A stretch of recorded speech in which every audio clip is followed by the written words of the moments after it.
Hi, I'm Richard Curnow. I'm the lead pastor here at Wadebridge, and that's the home of Creation Fest, of course, in North Cornwall. Just thinking about Easter and the Easter story. You know, Jesus was led out of the city to be crucified. He had been mocked, stripped, flogged, spat upon, beaten, and he was taken out of the city by selected Roman soldiers, men who had been told to do that task. In Leviticus, God instructed Moses to choose 2 goats.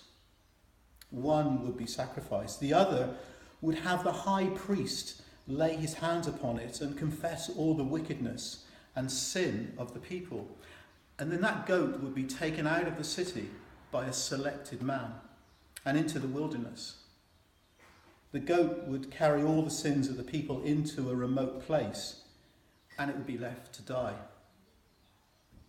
Jesus had a crown of thorns impressed upon his head, leaving literally a blood-red mark, casting an echo back to the red piece of wool that in the Talmud we learn was placed upon the goat's head by the high priest. On the journey out of the city and into the wilderness of the countryside, the humanity of Jesus showed. In the Gospels of Matthew, Mark and Luke, we learn that a man who had come in from the country, Simon of Cyrene, was forced by the soldiers to carry his cross. The procession to Golgotha was interrupted.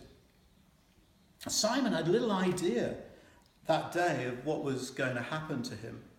He travelled hundreds of miles, probably from Libya, to get to Jerusalem to celebrate that Passover. We don't know much about him. It says in Mark's Gospel that he had 2 sons who were called Alexander and Rufus. Maybe this is the same person, Simon. Rufus is mentioned by Paul in Romans 16, but we can't be sure if this is the same man. But what we can be sure of is that day, Simon's day, was interrupted.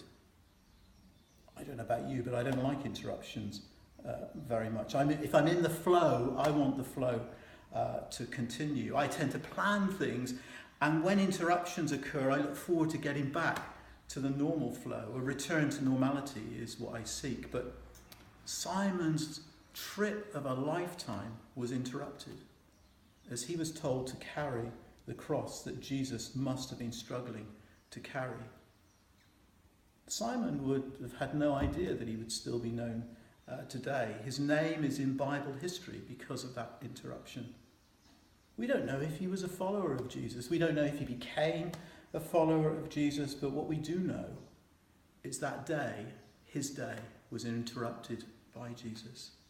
Jesus interrupted my life about 30 years ago when, going about my normal life, I became aware of my need to find out more about this man who had died and risen again. I needed to know in greater depth why that had happened. Why did Jesus allow it to happen?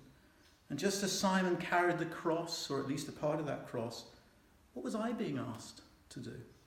The answer, of course, is I wasn't being asked to do anything except confess that I was in need of a saviour. Jesus had done it all for me on that cross. Simon was playing a part in the greatest day in history. And we too have a part to play in the greatest day in history as we celebrate Jesus, the risen Jesus, on Resurrection Sunday. Let's allow Jesus to interrupt our day. Have a great Easter.